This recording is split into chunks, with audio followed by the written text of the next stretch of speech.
हमारे मुंह के अंदर लटकती ये चीज आखिर किस काम में आती है? और एक ऐसा पत्थर जो बदल देता है दूध को दही में, लेकिन कैसे? और एक ऐसा गांव जहां हर इंसान है बोना, लेकिन क्यों? जानने के लिए बने रहिए वीडियो के एकदम अंत तक। नंबर 1, भारतीय महिलाओं के लिए परफेक्ट दही जमाना भी किसी तरह से टास्क से कुछ कम नहीं। और अगर दही जमाने के लिए हमारे पास कुछ खट्टा न हो तो शायद दही जम ही नहीं पाएगा। अगर मैं आपको कहूँ कि बिना किसी सिट्रस फ्रूट के भी आप दही जमा पाओगे तो आप मेरी बात पर यकीन नहीं करेंगे। लेकिन यदि आप जैसलमेर के हाबुर गांव में रहने लगे तो वहां आप बिना कटाई के दही जमा सकते हैं, क्योंकि वहां पर एक ऐसा पत्थर पाया जाता है जिसमें आप रात को दूध रखेंगे और वो सुबह दही में बदल जाएगा। वहां के बुजुर्गों और शोधकर्ताओं का मानना है कि यहाँ पर बहुत साल पहले समुद्र होता था जिसमें ये पत्थर पाया जाता था, और इस पत्थर में वो सारे विशेष तत्व मौजूद है जो कि दूध को दही में तब्दील करने में समर्थ है, जैसे अमीनो एसिड, फाइनेलालानाइन, ट्राइप्टोफान एंड टायरोसाइन। क्यों है ना कमाल का पत्थर? तो नेक्स्ट टाइम जब भी आप जैसलमेर जाए तो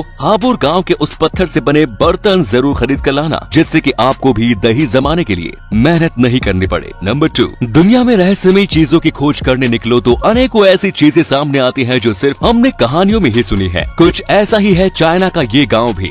चाइना के सिचुआन में स्थित यांसी गांव को बोनों का गांव कहा जाता है। ऐसा नहीं है कि चीन से सभी बोने आकर यहाँ इस गांव में बस गए हैं, बल्कि ये तो यहीं पर पैदा हुए और पले बड़े हैं। यहाँ पर मौजूद सबसे बड़े व्यक्ति की लंबाई 3 फीट 10 इंच है और वही सबसे छोटा व्यक्ति 2 फीट 1 इंच का है। लेकिन ये आज तक एक रहस्य ही बना हुआ है कि एक सामान्य कदकाठी वाला गाँव कैसे बोनों के गाँव में तब्दील हो गया। वैज्ञानिकों ने इस बात की खोज करने के लिए यहाँ की मिट्टी, पानी, हवा, अनाज और वातावरण का कई बार जायजा लिया, लेकिन वो भी इस सवाल का जवाब नहीं ढूंढ पाए। गांव के कुछ बुजुर्गों का मानना है कि 1951 में यहाँ फैली बीमारी के कारण ऐसा हुआ, तो कुछ इससे बुजुर्गों का अभिशाप मानते हैं। लेकिन ये गांव आज तक एक अनसुलझा रहस्य ही बना हुआ है। नंबर 3, ये तो आप सभी जानते होंगे कि एंशियंट ममीज को बहुमूल्य धरोहर के रूप में म्यूजियम में कितनी केयर के साथ रखा जाता है। लेकिन बहुत दशक पहले एक ऐसा समय भी आया जब इन बहुमूल्य ममीज को खुलेआम फल सब्जियों की तरह बेचा जाने लगा। दरअसल ऐसा तब हुआ था जब नेपोलियन ने युद्ध करके मिस्र पर जीत हासिल कर ली थी। तब उन्होंने मिस्र की म्यूजियम को यूरोप की सड़कों पर बेचना शुरू कर दिया और यूरोप के लोग इन ममीज को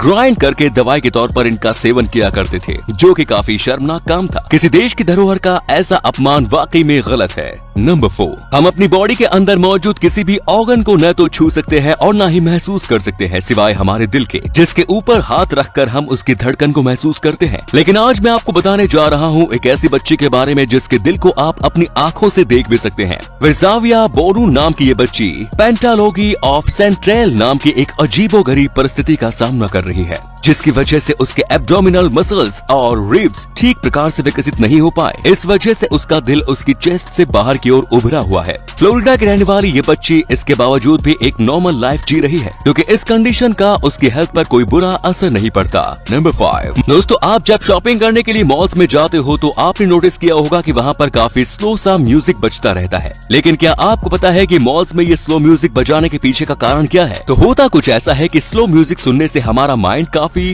काम हो जाता है, जिससे कि हमारी बॉडी और हमारी चलने की स्पीड बहुत स्लो हो जाती है और हमारी नजरें आसपास में मौजूद ज्यादा से ज्यादा चीजों पर पड़ती है, जिसके बाद हमारा मन उन चीजों को खरीदने के लिए उत्सुक होता है। और ये बात साइंटिफिकली प्रूव भी है। एक रिसर्च में ये बात पता चली कि जब किसी मॉल में स्लो म्यूजिक बजाया जा रहा होता है तो उस समय उसमें मौजूद सामान की बिक्री कई गुना तक ज्यादा बढ़ जाती है उस समय के मुकाबले जब वहाँ पर ये स्लो म्यूजिक ना बज रहा हो। तो इस म्यूजिक से आपका नहीं बल्कि उन मॉल वालों का ज्यादा फायदा होता है। नंबर 6, क्या आपको पता है कि हमारे मुंह में मौजूद इस लटकती हुई चीज का आखिर काम क्या होता है? क्या इसका हमारे शरीर में कुछ उपयोग भी है या नहीं? तो आपको बता दूं कि ये चीज हमारे मुंह में मौजूद जीभ से भी ज्यादा जरूरी अंग है, जिसे यूवुला कहा जाता है। ये हमारे मुंह में सलाइवा बनाने का काम करता है, जो कि हमारे भोजन में मिलकर पेट में जाता है और उसे पचाने का काम करता है, और साथ ही हमारे भोजन को नाक में जाने से भी रोकता है। अगर ये ना हो तो हमारे भोजन की काफी मात्रा सीधे सीधे हमारी नाक में चली जाएगी और हमें सांस लेने में तकलीफ होने लगेगी। इतना ही नहीं, इसी की मदद से हम काफी लंबे समय तक बिना रुके बोल भी पाते हैं। जब हम लंबे समय तक स्पीच दे रहे होते हैं